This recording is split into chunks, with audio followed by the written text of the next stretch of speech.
Good afternoon and welcome to the 121st Founders Day at Gilman School. Please stay standing. I'd ask you all to rise for the national anthem, which will be led by the traveling men, and to stay standing, please, for the invocation by Mr. Foreman.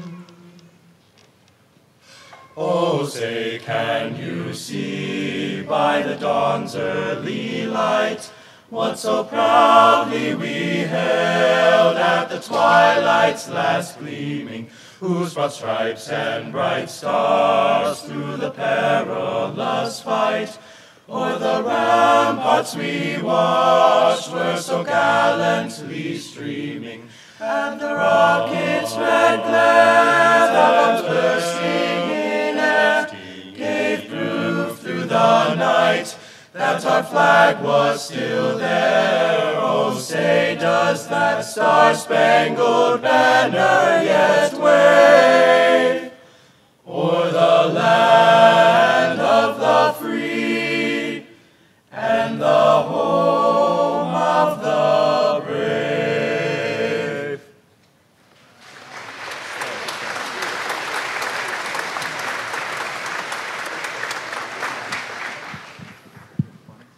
Good afternoon. Good afternoon.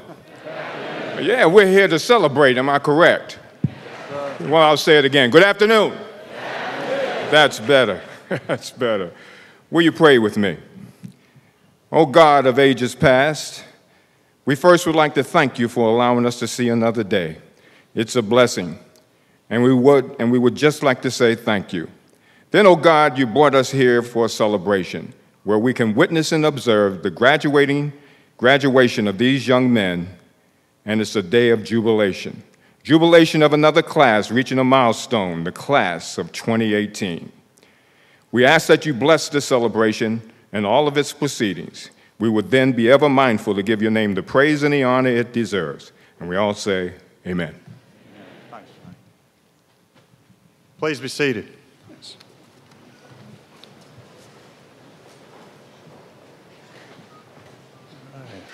So to students and faculty and staff and trustees, Mr. and Mrs. Schmick, I want to welcome everybody to the 121st Founders Day. We're here officially, this is the last day of school. You may not know that, but we're here not simply to mark the end of the school year. We're here to gather and recognize and honor members of the class of 2018, both individually and collectively, for the completion of their time, your time here, gentlemen, as students at Gilman. Guys, I encourage you to take a second now and look out at the audience. You'll probably remember at Awards Day, I reminded everyone that our successes are rarely, if ever, the product of our own work alone. And this crowd out here is a manifestation of that truth. They're here for you now. They've been here for you all along, and they'll continue to be here for you well into the future. So go ahead, take a look, appreciate them, smile. You can even wave if you want. I don't know why we get rid of waving to people after kindergarten, but take the moment, enjoy it. Right? Look out there with satisfaction, appreciation. Be proud of what you've accomplished, and be mindful of the role that all of these people have played in your lives. So now, I don't want to burst your bubble, right? But as big as this moment is, you also need to know that bigger moments lie ahead.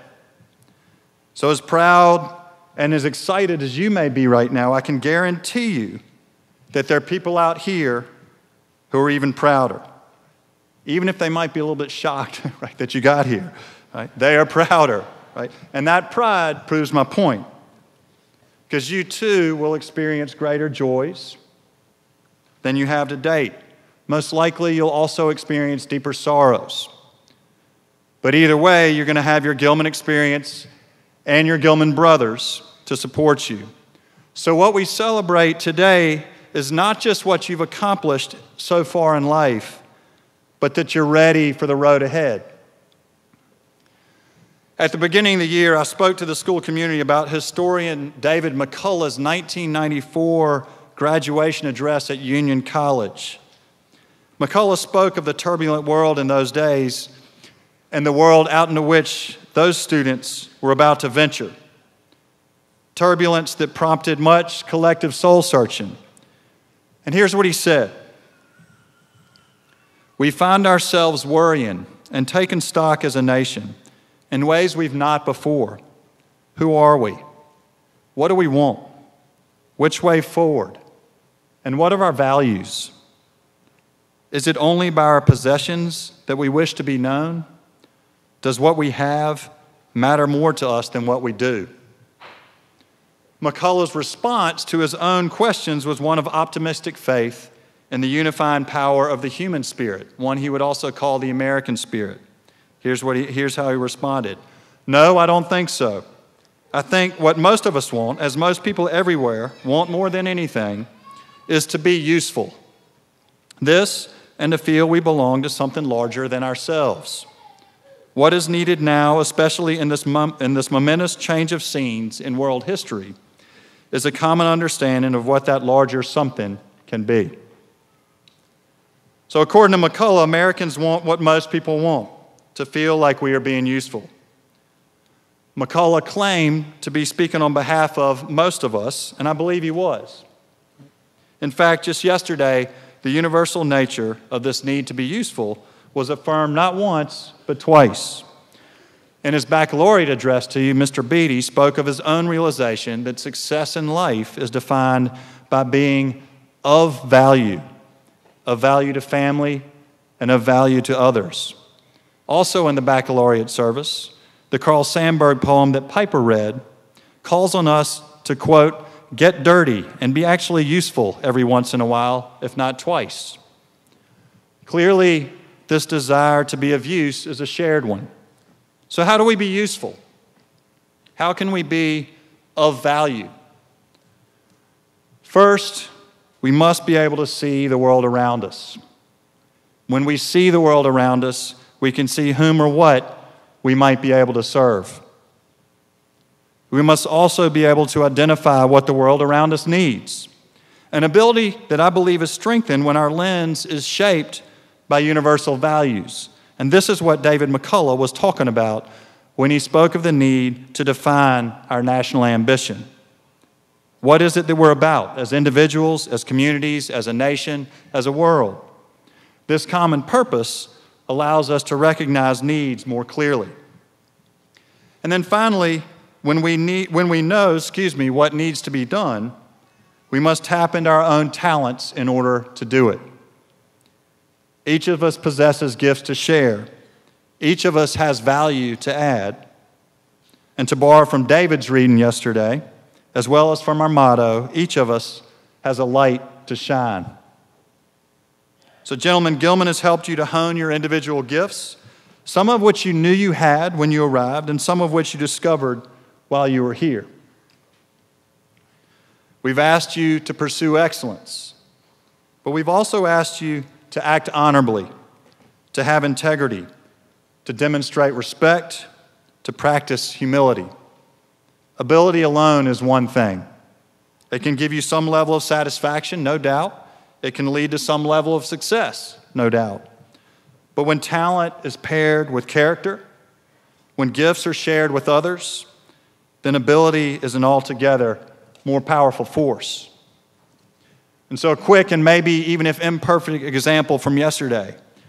If Brian and Barrett can confine their playing and their singing to soundproof rehearsal rooms, I have no doubt that their act of making music would help them to be more whole as individuals. But their sharing those gifts with us yesterday helped us all to be much more fulfilled. So let me return back to the Carl Sandburg poem, What Do You Think?, which I think captured these ideas nicely. I've read this poem countless times. I keep it on my office wall, right? And I've referred to it often in public remarks, but I realized this past week that I've never really focused on the last lines. In them, Carl Sandburg encourages us, quote, to help make life a chord of music wherein are blended the notes of companionship, love, and ability. What an awesome notion that life is a chord of music. And what's more, what a powerful combination of notes to make that chord. Companionship, love, and ability. Seeing the world around us, recognizing our shared values, and putting our talents to good use. So, gentlemen, we're sending you out now into a larger world. We do so knowing that Gilman has helped you to develop your abilities. We do so knowing that Gilman has helped to give you companionship. We do so knowing that Gilman has helped to give you the capacity to love. We send you out into that larger world knowing that you will be useful. Gentlemen, throughout the year, time and time again, you have demonstrated the ability to come together as one, harnessing your individual talents for the greater good. I congratulate you on all that you've meant to Gilman and to each other, and I'm excited for what lies ahead for you and because of you. Well done and onward. Congrats, guys.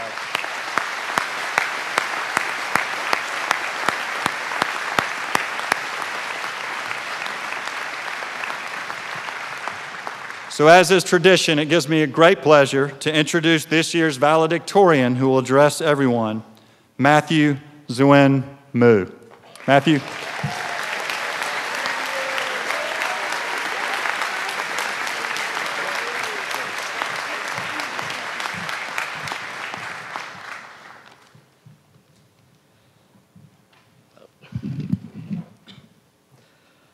Friends, family, faculty, staff, Mr. Hubeck, and Mr. Smythe, I'm honored here to speak to you today on behalf of the Gilman class of 2018 on Gilman's 121st Founders Day. Last night, I didn't have a dream. In fact, it was like most nights for me, where sometime in the late hours of the night, the clicking of the fan in my room slowly fades into the darkness, and in almost an instant, the blaring phone alarm and gray overcast light shining through my bedroom window wakes me up. Day 6,677. It's almost alarming sometimes when you think about the paradoxical nature of time, life, and perception. While our lifespan seems so long, at around almost 75 years on average, broken down to days, it comes out to a tad over 27,000 days. And without realizing it, my fellow classmates, we're nearly a quarter of a way through our journey. I'd like to recall some of the experiences that we've shared during our 4 years here. Perhaps some that have slowly faded into distant memories, or perhaps some that will be there for life. I remember those times in freshman year when some of us would climb out of CT20, hoping to slip out of an entirely too lengthy study hall, or when one of us, frustrated by a broken computer, brought an entire desktop, not to get homework done, no, but to play some good old-fashioned Doom.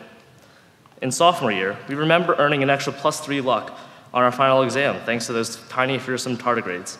Or perhaps more vivid for us was our utter disbelief at a lost phone email, which certainly spoiled the remainder of our winter break. In our junior year, while many of us were busy preparing for standardized tests, final papers, and the like, some of us were even more focused on the polarization of the political landscape, or perhaps closer to home, the creation of a senior fishbowl. But more important are the lessons that will stay for life, whether it be the curiosity and perseverance that was shown by debate teams or hydroponic initiatives, or beyond the classroom, the independence that each and every one of us learned from our parents and peers, the ability to reach out to those around us in times of need, or truly connecting and understanding one another at senior retreat. Each and every one of us have begun our journeys together, learning lessons that will keep for life. And finally, we come to the conclusion of this year, where I can truly say that we built lasting bonds as the class of 2018. And after it's all said and done, we come here today, 4 years in the making, not as boys who walk down the hallways and paths of Cary Hall, but as the brothers and men who now sit here, ready to progress onto our next chapter in life. But before we can celebrate and walk the stage, there are a few thank yous that must be said. To the administration, faculty, and staff. Some of you have been here for our 13 years, and some for only a year, yet the impact that you have made upon the class of 2018 is unmistakable. From being teachers, to coaches, to mentors, friends, and beyond, one of the greatest aspects of Gilman has been its mission in providing a space for us young men to grow and flourish in a truly humbling environment. I'll always remember Mr. Broadus' never-ending wit and dedication to the arts of Virgil, Caesar, and more, or Dr. Kraft's eye-opening ventures into the world of cryptography and Leonard Ronstadt and Blue Bayou. Thank you for all your hard work and commitment to us. Whether it be in the classroom, on the courts, fields, or even in the lunchroom, each and every one of you has had an impact on the individual journeys of the 115 men sitting behind me. To friends, classmates, brothers, sisters, moms and dads, and family, the only words that I can offer are thank you. You have been a part of our lives since we can't even remember, and it is you, through not only the hardships, strife, and challenges, but also through tears, joys, and laughter. It is you who have been there for us. You have cared for and supported us. You have taught us some of our greatest life lessons about passion, drive, friendship, loyalty, love, perseverance, honesty, and humility, just to name a few. Thank you for being out there cheering on the sidelines for all of our games, for being there for both our highs and lows, allowing us to drive out to some of those parties on the weekends, and perhaps even letting us be those stupid teenagers that we sometimes want to be. We are beyond grateful for the experiences that we have encountered at a school such as Gilman, truly educating us in mind, body, and spirit, helping us grow from young boys to men of character. And now to my fellow classmates. Usually, valedictories are expected to impart some tidbit of wisdom or life lesson upon the graduating class. But as a member of the class of 2018, I would like to say a thank you to those behind me who have really taught me and your brothers individual lessons. Each of us, in some form or another, has been a stepping stone in our high school journeys. That being said, I'd like to reflect back upon my dreamless nights for a moment to impart a message to not only you, but the freshmen, sophomore, and juniors who are sitting here today. For a majority of my years here at Gilman, I would have never characterized myself as a dreamer. Regardless of what was at hand, I would always focus on my day-to-day objectives, never really looking forward to what the future might hold. And it's been just recently that I've truly realized the importance of being both a doer and a dreamer. To those who find themselves constantly foregoing a final destination, it never hurts to sometimes look up and really see what lies out in front of you. And while it's great to be a dreamer, out there seeking what's at the forefront of our imagination, sometimes we overlook the day-to-day challenges which serve as stepping stones to a greater goal. As Theodore Roosevelt once said, keep your eyes on the stars and your feet on the ground. So as a final adieu, dear class of 2018, dream big and do great. Thank you.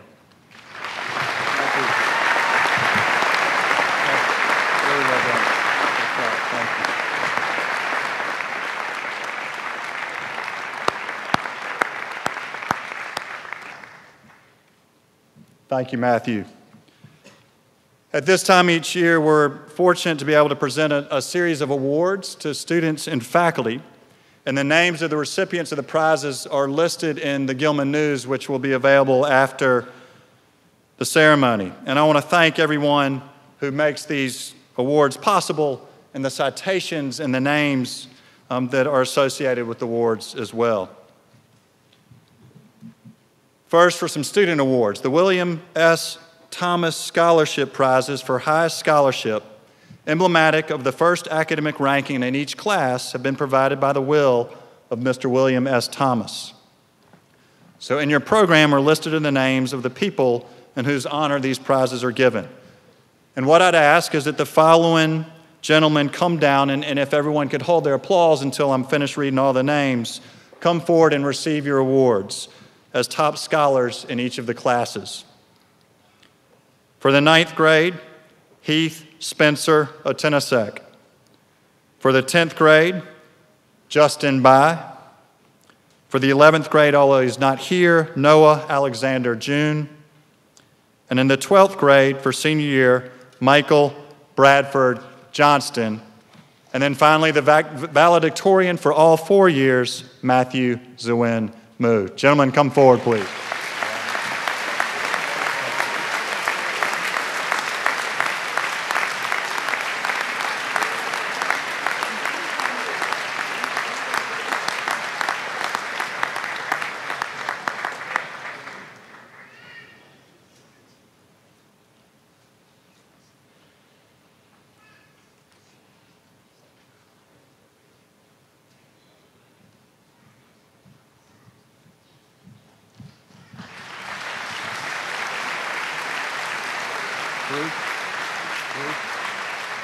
You got it? Okay. And for some awards specifically for seniors, The William Cabell Bruce Jr. Athletic Prize is awarded to that boy in one of the 4 upper forms most conspicuous for general proficiency in athletic sports and exercises over a 2-year period. And I'm pleased to give the Bruce Jr. Award this year to an outstanding athlete and young man, Brandon Trey Madison.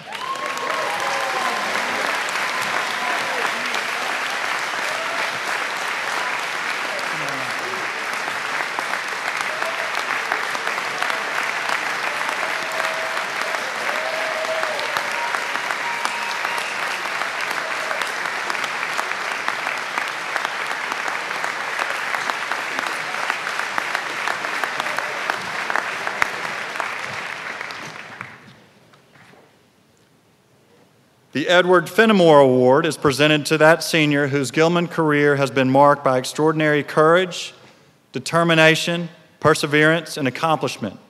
These qualities were especially evidenced by Eddie Fenimore when he was a student here at Gilman. And this year, the award goes to 2 seniors, Joshua Caleb Fitzgerald and Pernell Bernard Hill. Gentlemen.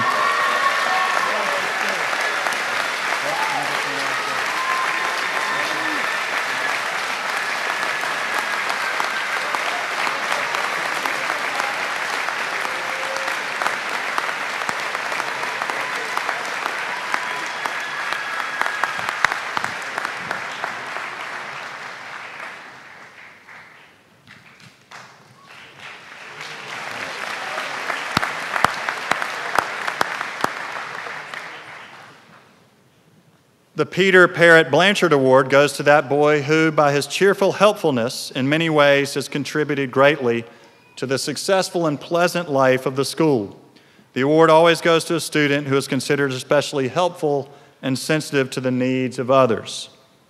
This year, again, this goes to 2 young men, seniors both, Nicholas Jeffrey Allen and Earl Thomas Booker IV.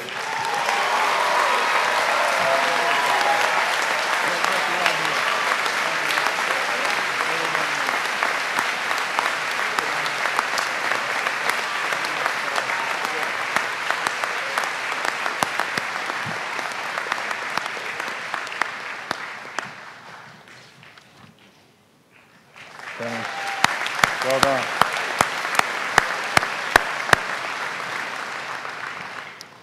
The Redmond C.S. Fini Award was established in 1992 in honor of Mr. Fini, who was headmaster here at Gilman from 1968 until he retired in 1992. It's given to that student in the upper school who has distinguished himself through action and example by encouraging harmony through his dedication to and practice of those human values necessary to eliminate racism, prejudice, and intolerance. And this year I'm pleased to present the Fini Award to Julian Grant Arrington and Makai Onaji Jonathan Johnson.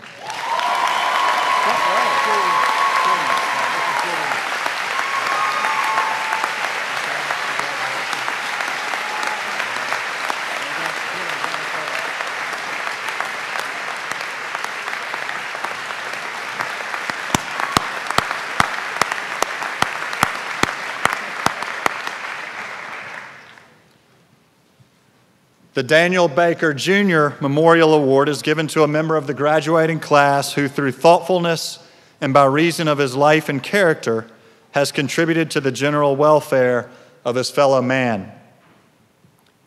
The winner of the Baker Jr. Memorial Award this year is David Robert Gushu. David.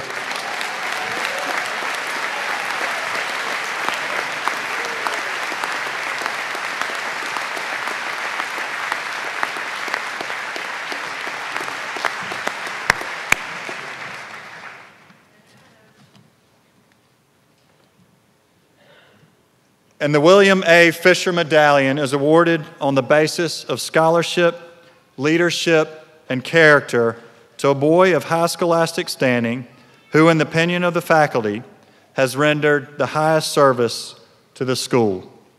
It's an honor and a privilege to present the Fisher Medallion this year to James Piper Bond, Jr.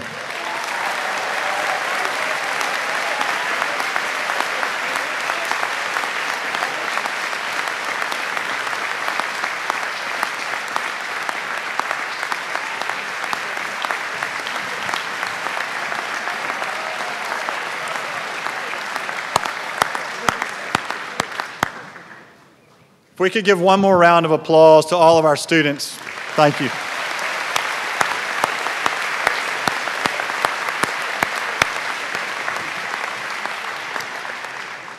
Two days ago at our closing faculty and staff meeting, we recognized and celebrated 4 retirements of faculty and staff members who combine, if I'm doing the math right, for 119 years of service to Gilman. 2 of them account for 92 years of service to Gilman.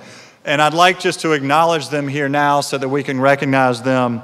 First, from our buildings and grounds staff, 7 years here, Mr. Jerome Latimer. Thank you.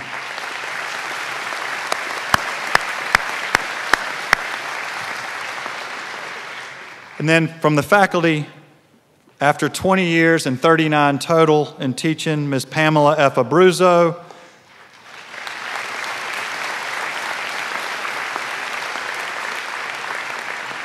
And then each of the next 2 for 46 years of teaching at Gilman, Mr. Don Abrams and Mr. Robert Smith.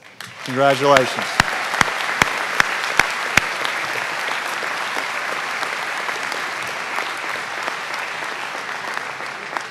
We also presented some service plates and awards to faculty at our lower school and middle school closing exercises. In the lower school and middle school closing exercises, we recognized Cecilia Lobato Epler for 20 years of service to Gilman, and as I just mentioned, Pamela F. Abruzzo for 20 years of service. And now, to recognize a few people from the upper school, and I'll call the 3 of them up together, and then if you'd hold your applause, we can recognize them all at once. For 20 years of service, Amy K. Huntoon. For 30 years of service, Timothy Holly Jr. And 40 years of service to Gilman, Joseph Nathaniel Duncan Jr. So please come forward.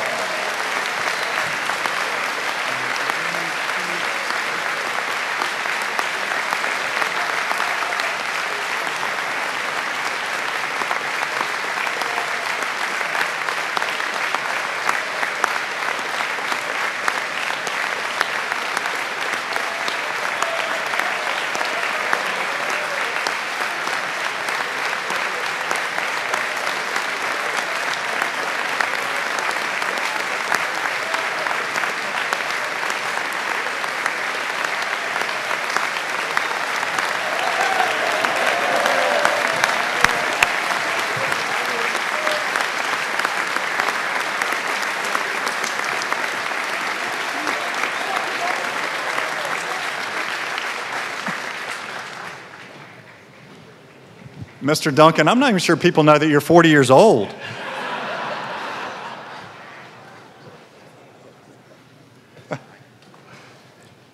So also at ceremonies over the last week or so, the following faculty members received awards, and I'd like to acknowledge them and just have them stand where they are and be recognized. For the Edward K. Dunn Faculty Award, Teresa Mays from the lower school and Bryn Holmes from the middle school. For the Scott Gilman Advisor Award from the lower school, Nicholas Schloter, and the middle school, Christopher Bendan. For the Walter Lord Middle School Teaching Prize, Jonathan M. Seal. For the Class of 1947 Award for Meritorious Teaching, Peter H. Lander. The Dawson L. Farber Jr. Award, Marion S. Zanders. Stay standing, please, Pete. The Broadus Hubbard Award, Donnell Thompson Jr., and the Edward T. Russell Chair, Ellen Rizzuto. Congratulations to all of those award winners.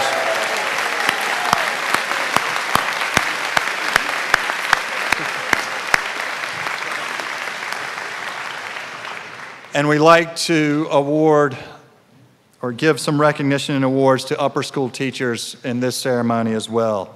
The first is the Apgar Award for Teaching Excellence. It's intended to recognize, honor, and reward individual teachers who've had a demonstrable impact on their students. And I'm pleased to present this year the award to an upper school teacher devoted to Latin and the classics and her grade, Sarah J. Miller. Sarah, please come forward.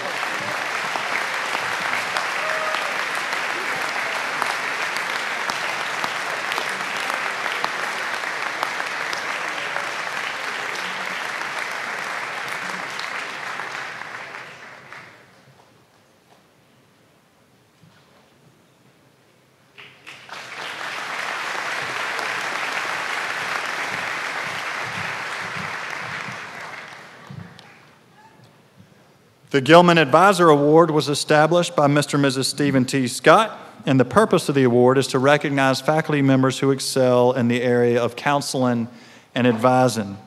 And this year, the upper school winner of the Gilman Advisor Award is Matthew Herman. Matthew? Is he here?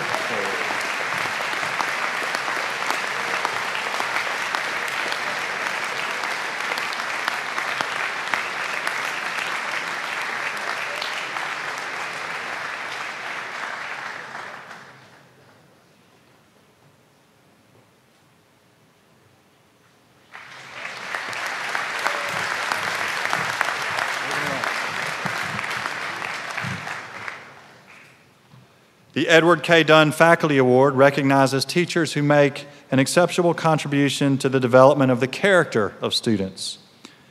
And as I said earlier, this award, like some of the others, was also presented in the lower school and the middle school.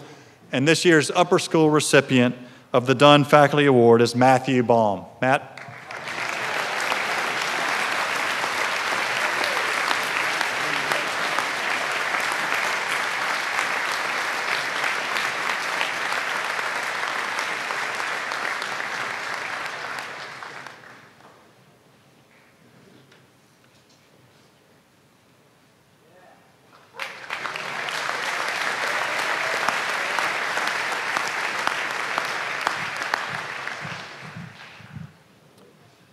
This next award is brand new.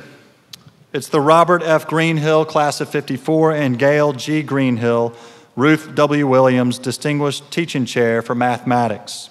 It's an endowed faculty chair honoring the life and influence of one of Gilman's most inspiring teacher, role models, outstanding educators, and trailblazers, Ruth Weaver Williams.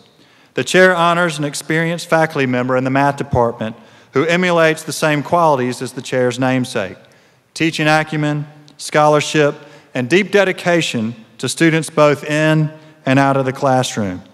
And the chair provides a stipend to the math department and to the recipient over the course of 3 years.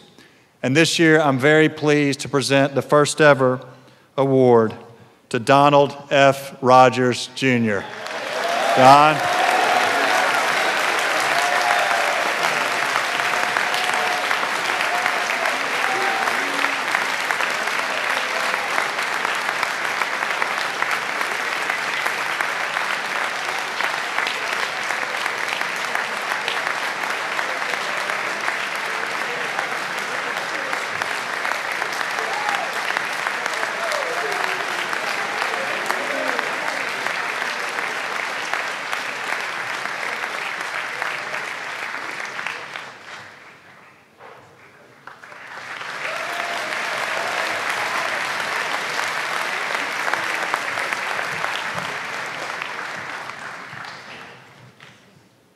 And finally, the John K. and Robert F. M. Culver Chair is also an endowed faculty chair, this time for members of the English department, and it was established by Rosalie Culver and Donald M. Culver, class of '43, in memory of his brothers, John K. Culver Jr., class of '34, and Robert F. M. Culver, class of '37, both of whom met untimely deaths. The award is given to a teacher of language arts who has demonstrated excellence in the teaching of English. And it's a 2-year award, a 2-year chair, and this year I'm pleased to present it to Beth Knapp. Beth?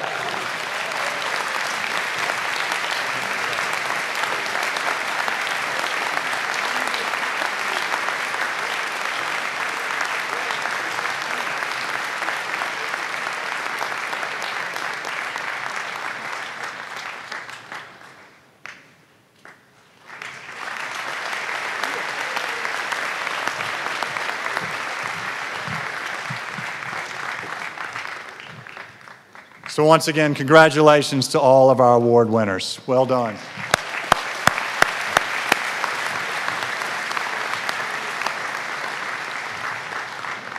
And now I'm pleased to bring up to the podium Mr. Scott Wheeler, President of the Board of Trustees, outgoing President of the Board of Trustees, and a man with whom I've worked very closely over the last 4 years and who has done a remarkable job of helping lead the Board of Trustees and therefore the school forward. Scott?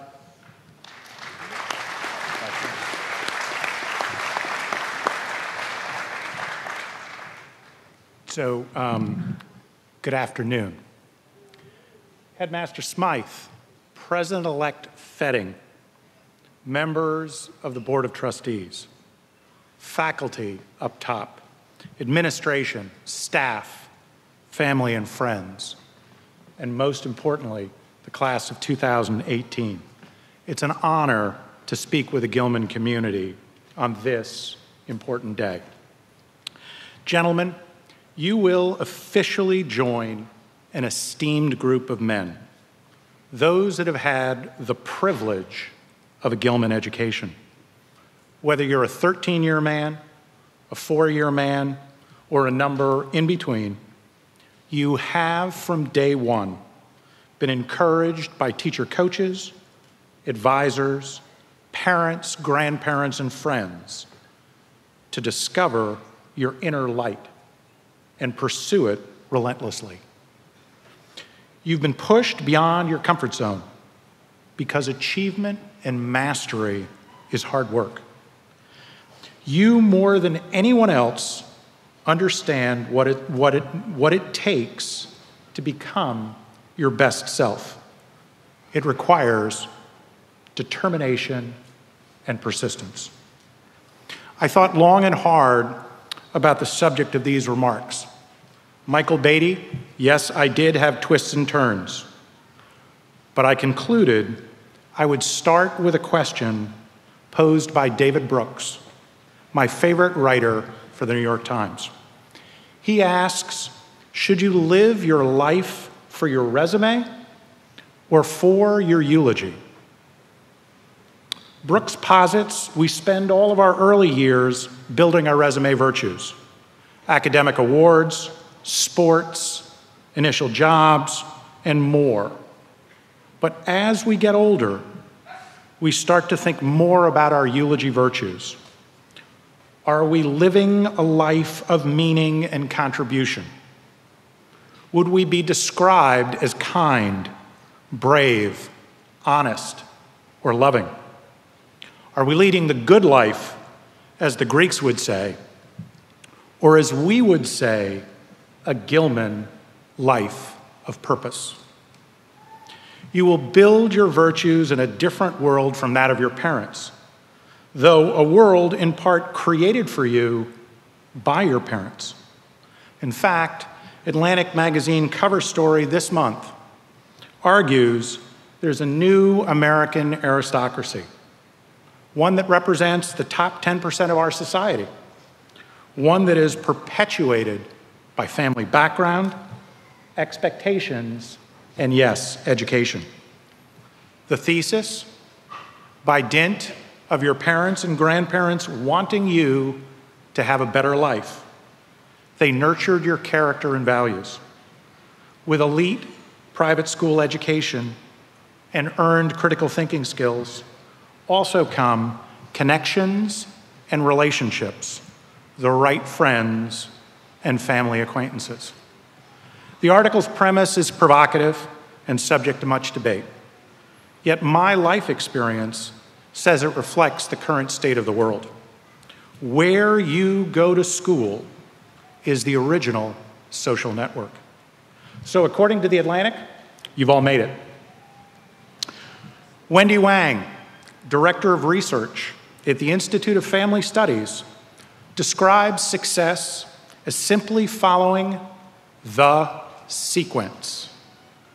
Graduate from college, work, marry, and have children in that order. This approach has yielded amazing results, irrespective of where you start on the income ladder. In Asia, following the sequence, there is less than a 10% probability of being in or remaining in poverty. Gentlemen, your resume virtues are amazing. You've cultivated your God-given talent. You've achieved admirable GPA, SAT results, engaged in sports, arts, community service, and your college matriculation list is impressive. You've created a successful narrative and will leave here and begin your journey to take your place among the top 10% in society. This new aristocracy used to be called the middle class. It just expects and encourages each of you to be highly educated professionals.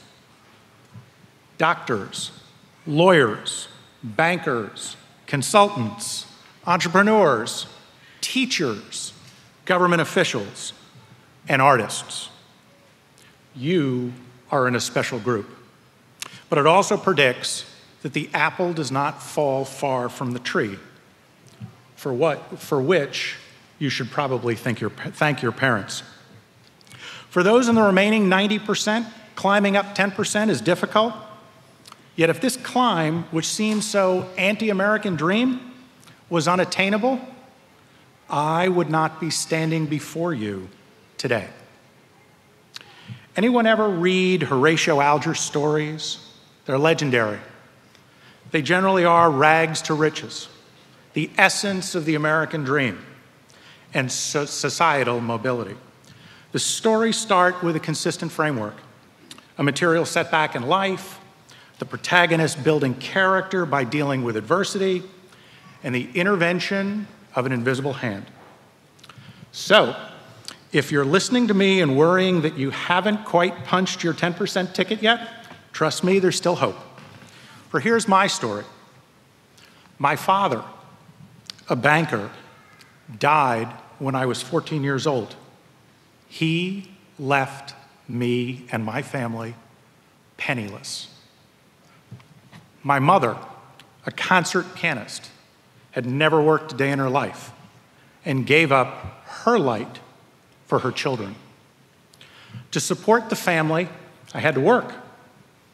When I was 14, I lied on employment forms to work semi-full-time in a drugstore while attending public high school. Not a great character virtue, mind you, but survival. In those days, no money, no private school. Simple. To the best of my recollection, I never had, or rather never did, homework until college. College wasn't really on my radar screen. I'd lost faith in myself and in others. An invisible hand, a boss who said I had much too much talent to not go to college. And my oldest friend, and this is a true story, who was a student at Harvard. He was my next door neighbor.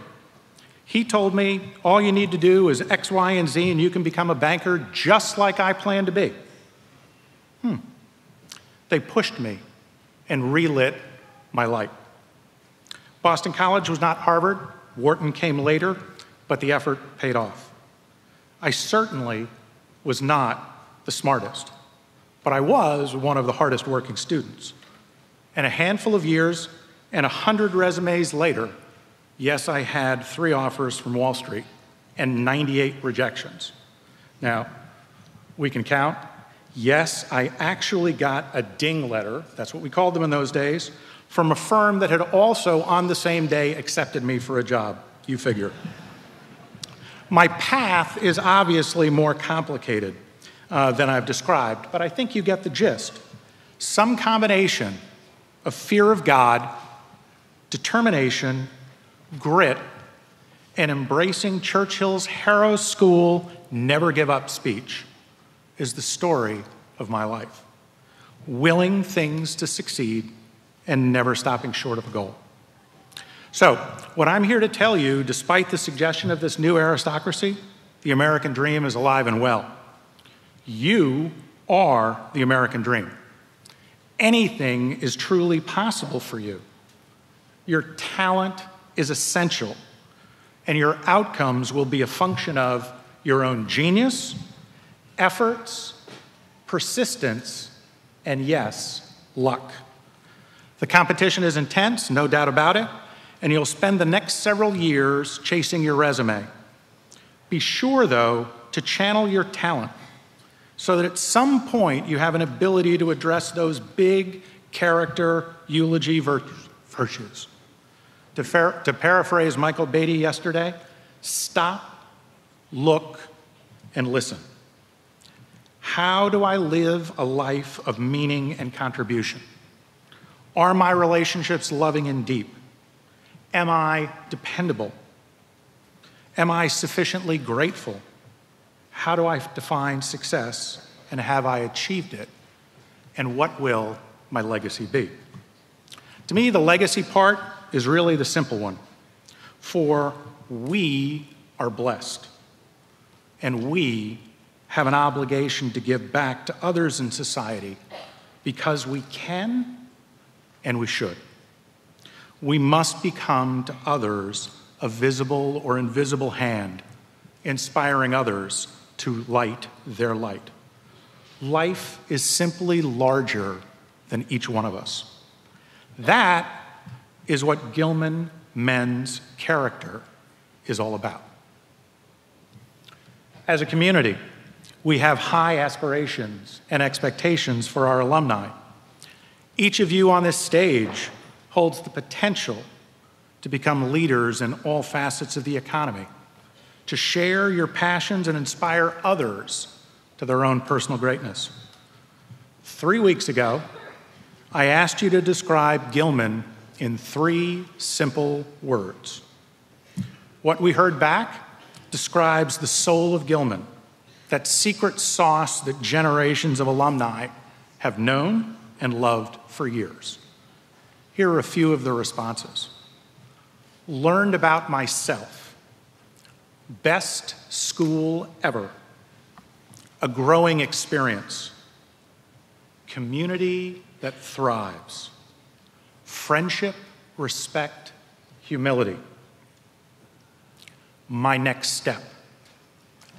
Growth and exposure, brotherhood, excellence, unforgettable. So I ask you now to reflect on your time here on Roland Avenue.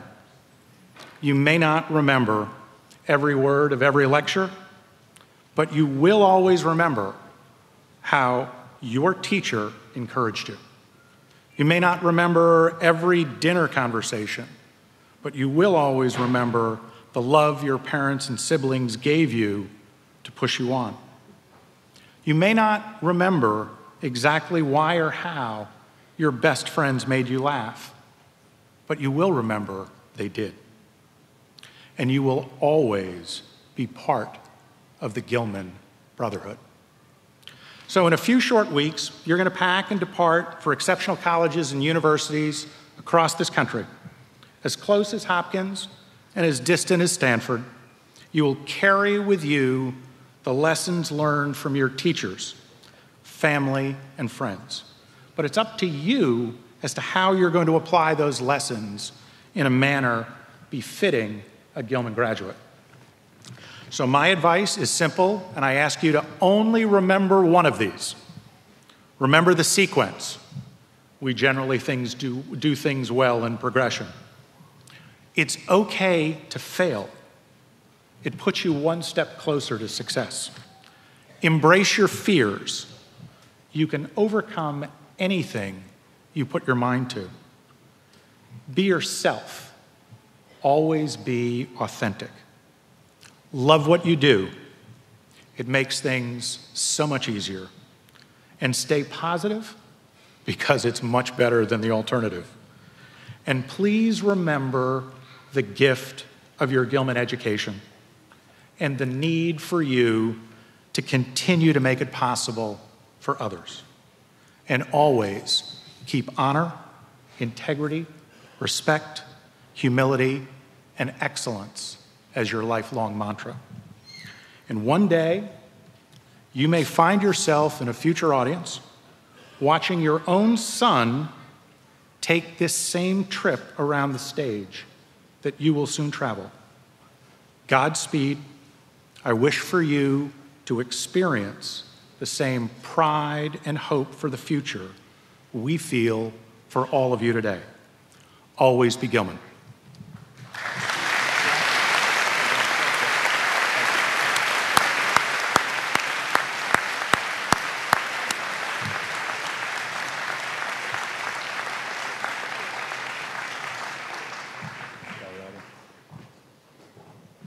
So now, as also has become our tradition at Founders Day, it's my pleasure to introduce the traveling men, but featuring the four seniors, Nicholas Allen, Barrett Crawford, Micaiah Johnson, and Michael Melvin.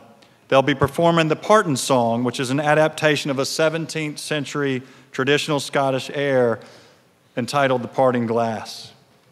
Gentlemen.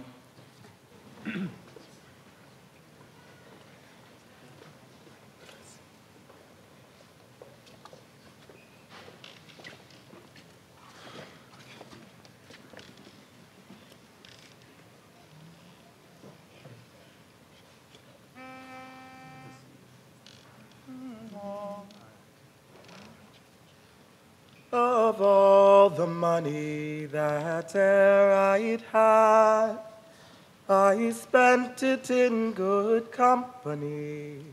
And all the harm that e'er I've done, alas, it was to none but me.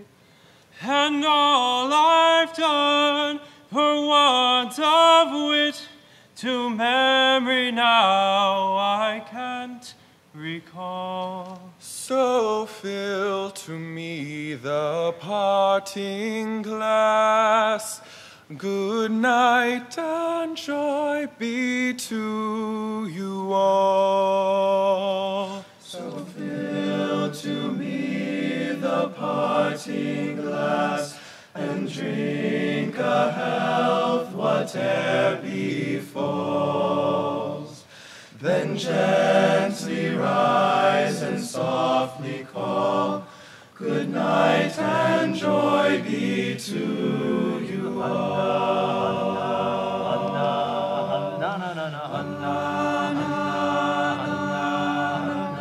Of all the comrades that e'er I'd had, they're sorry for my going away. And all the sweethearts that e'er I've had would wish me one more day to stay.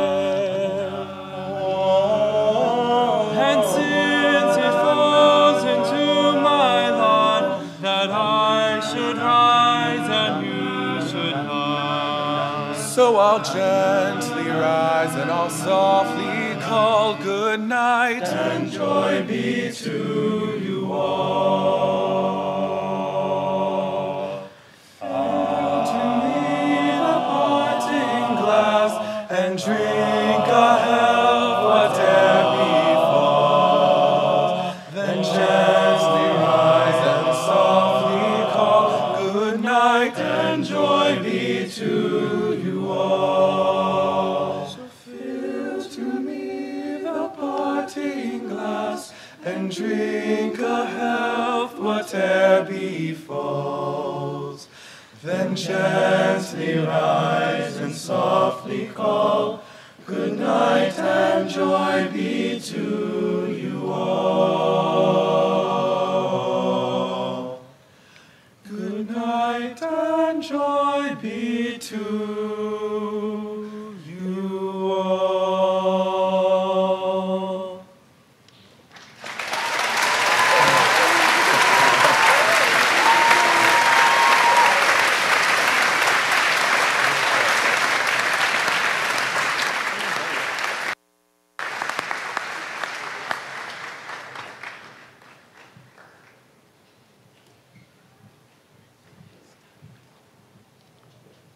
Thank you, gentlemen. So now, the moment we've been waiting for, the presentation of the diplomas. I'd ask Mr. Rob Hubeck, head of the upper school, and Mr. Wheeler to join me as we present diplomas to each member of the graduating class. Gentlemen, you ready? No. All right.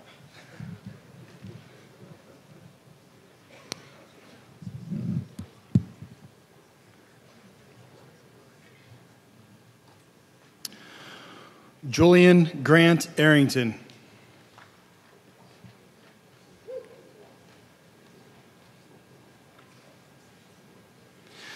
Nicholas Jeffrey Owen.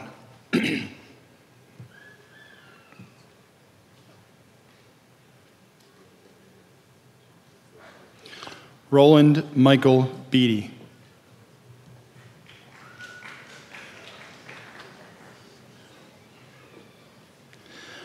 Ryan Jacob Bernstein.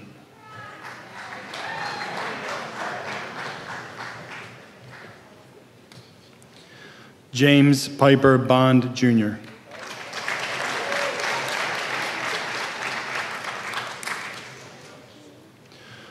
Earl Thomas Booker IV.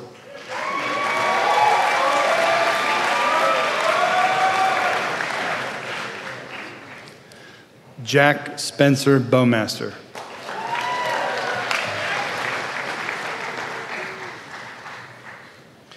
Cole Stevens Brown.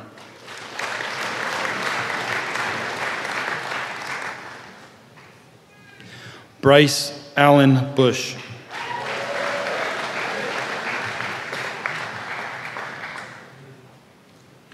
Stuart Hudson Carroll.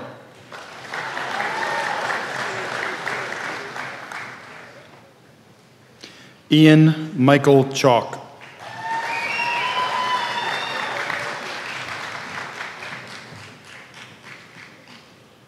Gregory Alexander Charlo.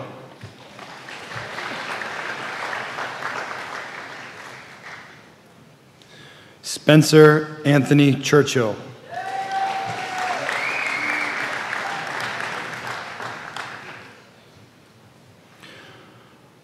Christian David Coherd.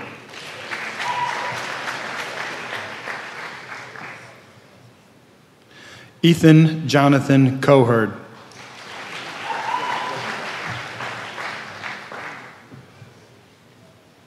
Henry Scranton Conover.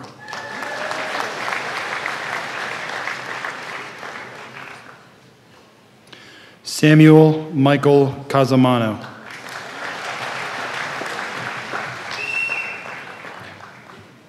Maxwell Malik Costas.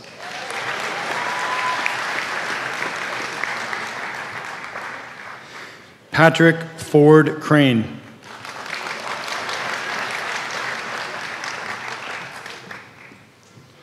Jeremy Edward Cranston.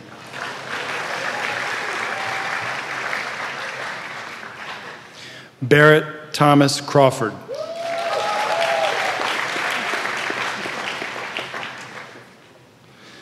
Sarek Alexander Zarnecki.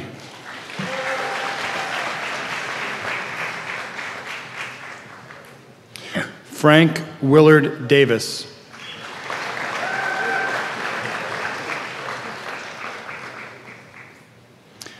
William Lawrison DeMuth.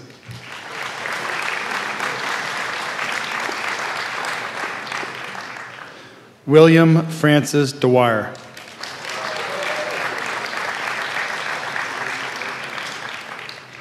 Owen Butler Dunn.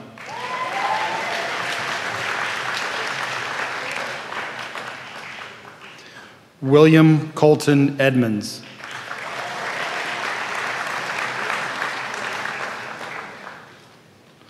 Charles Donahoe Finnerty.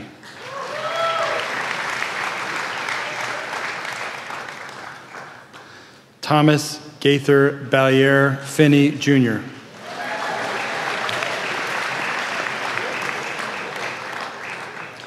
Michael Jacob Fisher.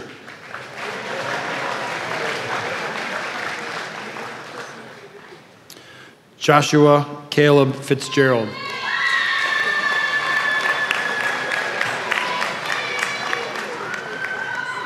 Jackson DeForest Freed.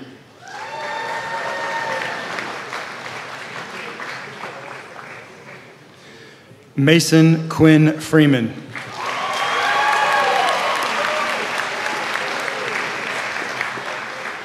Andrew Jacobson Freed.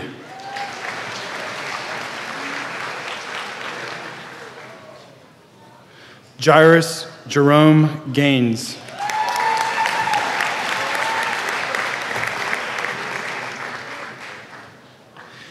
Eric Randall Gibson.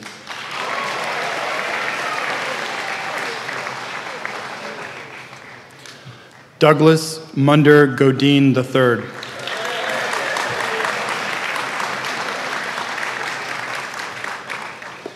Dominic John Grosso.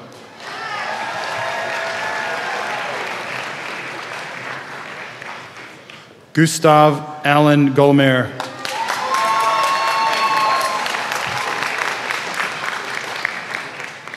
Himanshu Jung Garong.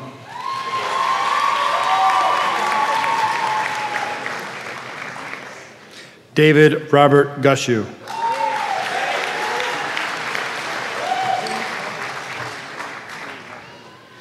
Cameron Daniel Hare.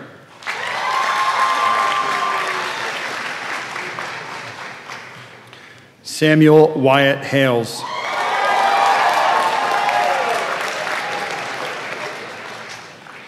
Jonathan Henry Hazelhurst.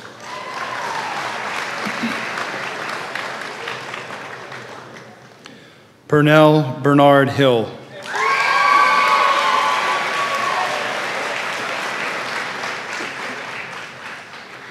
John Burnside Howard III.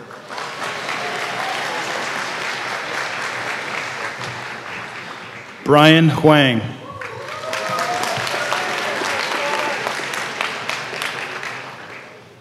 Samuel Edgar Jeppy.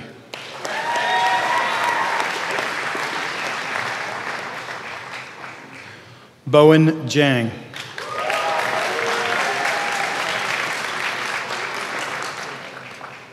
Makai Onaje Jonathan Johnson.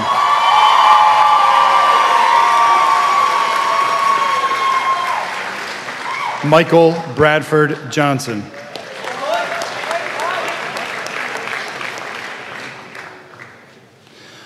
Mitchell Hosu Kim.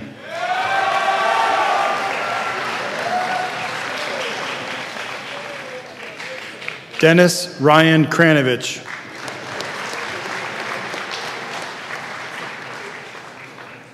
Kyle Albert Kovaleski.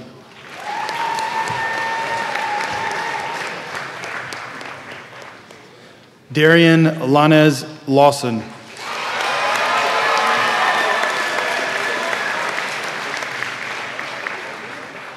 An C. Lee.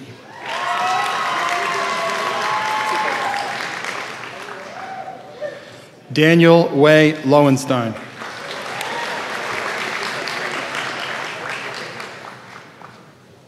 Sawyer Crawford Lynch.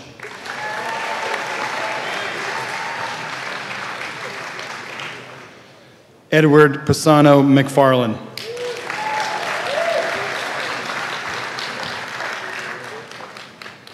Brandon Trey Madison.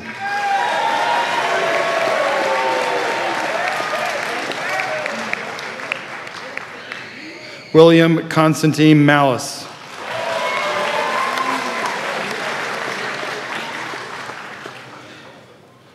Joseph Keith Melanson Jr.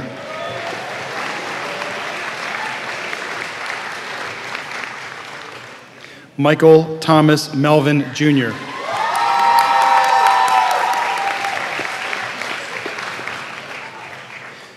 Harry Uni Menon.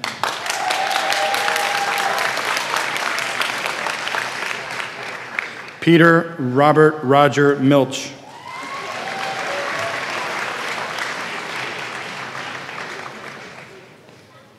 Jack Robert Mills.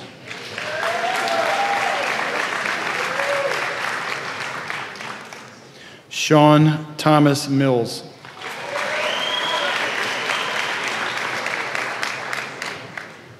Connor James Mitchell.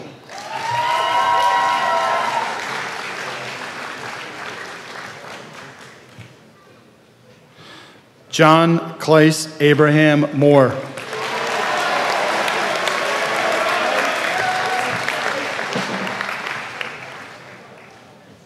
Matthew Zawen Mu.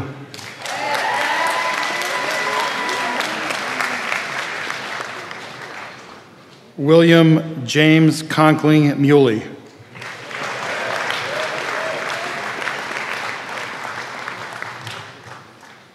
Wyatt Thomas Naylor.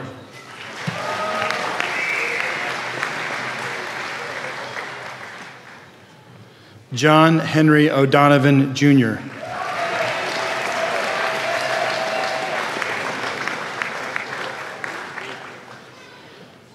Griffin Post Owsler.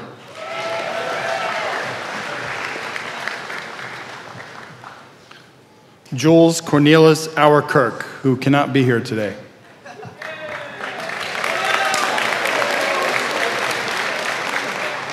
Kendall Nathan Parker.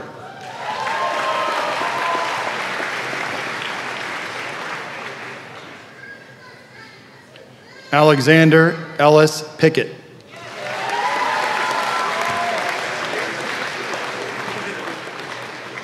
Maceo Alexi Pilla.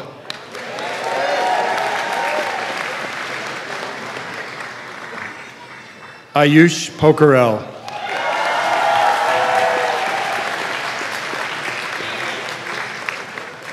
Daniel Jacob Polsky.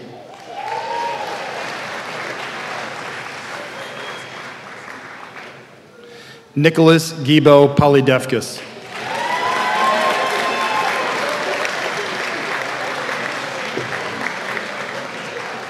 Jazz Blake Fuhrer Caranta.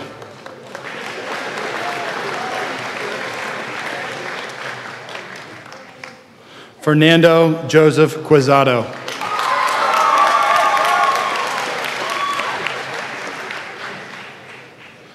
Charles Janney Ratcliffe.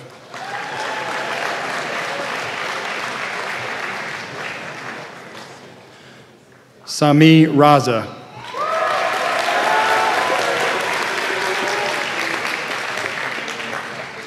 William Denton Rende.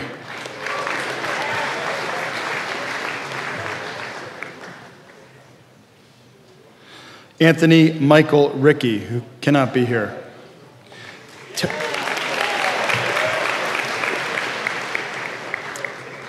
Talbot Wesley Robinson.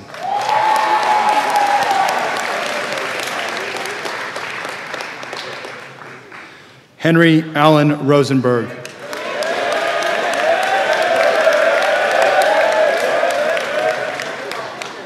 Soren Jagopal Sagi.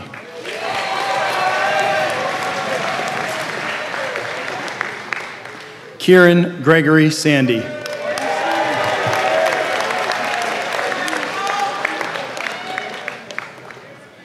Matthew Timothy Schaller.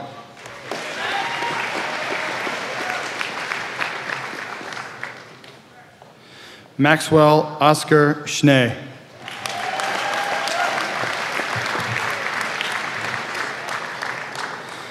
Alexander Ong Seibel.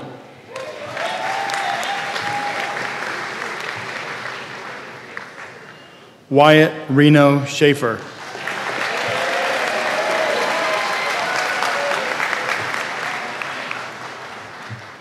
Charles Joseph Shapiro.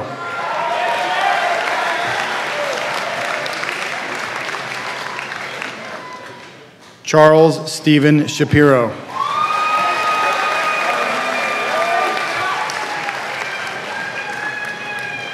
Lee Taylor Sherline.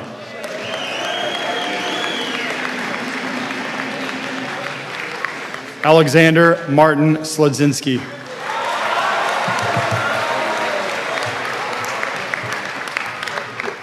Max Connor Sobkoff.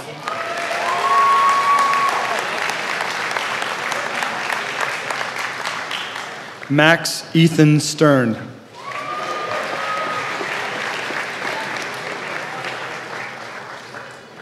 James Douglas Swindell.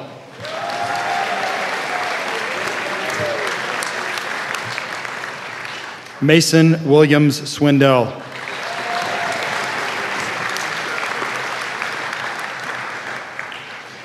Derek Jacob Thompson.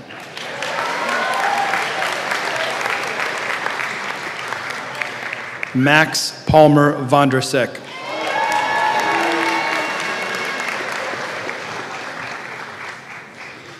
Connor Terry Walters.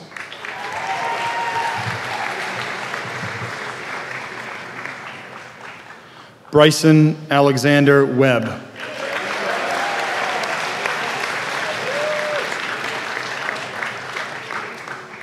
James McCormick Webster IV.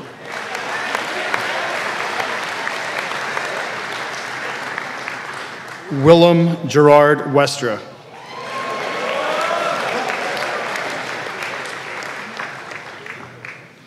John Joseph Whalen IV.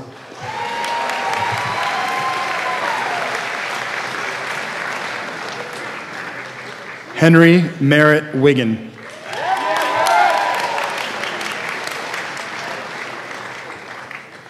Brandon Justin Willis.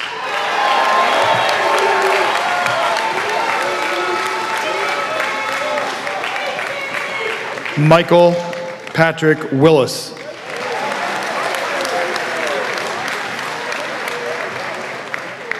Kevin Shui Zhang.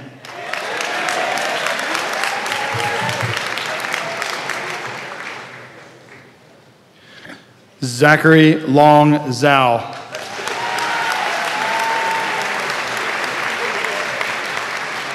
Please join me in congratulating the Gilman class of 2018.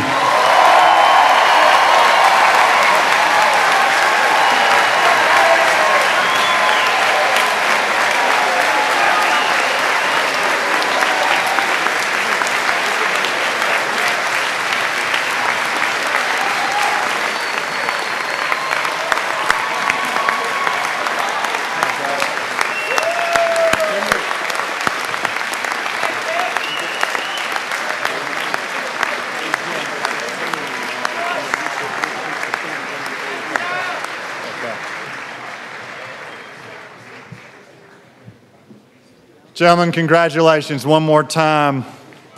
Well earned, well deserved, and onward you go.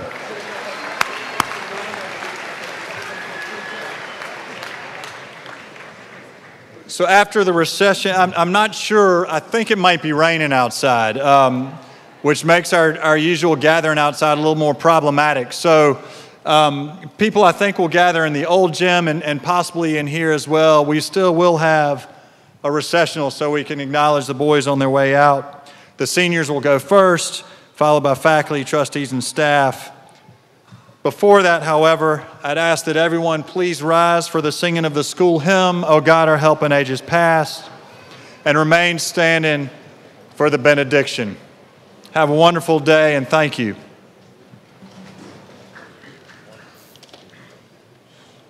O God, our help in ages past, our hope for years to come, our shelter from the stormy blast, and our eternal home. Before the hills in order stood, or earth received her frame. From everlasting thou art God, to endless years the same. O God, our help in ages past, our hope for years to come. Be thou our guide while life shall last, and our eternal home.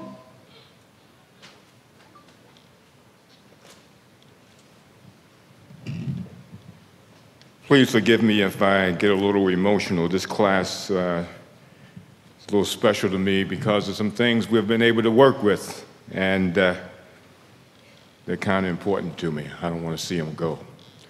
So parents, let them stay back just a little bit. Here's your benediction. God, we thank you for all you have done and what you are doing and what you shall do in all of our lives. We come before you today as we have celebrated the class of 2018. We ask, oh God, that as you have walked with them up to this point in their lives, that you will continue to be with them as they enter into their next chapter. We pray that not only with them here at Gilman what they have learned, but they be mindful of the Gilman 5, honor, integrity, respect, humility, and excellence. May it always be a part of which they are Gilman men. We pray, even though they may not know the path that is before them, that they remember what your word tells us. No eye has seen, no ear has heard, no mind has imagined what God has prepared for those who love him. Amen.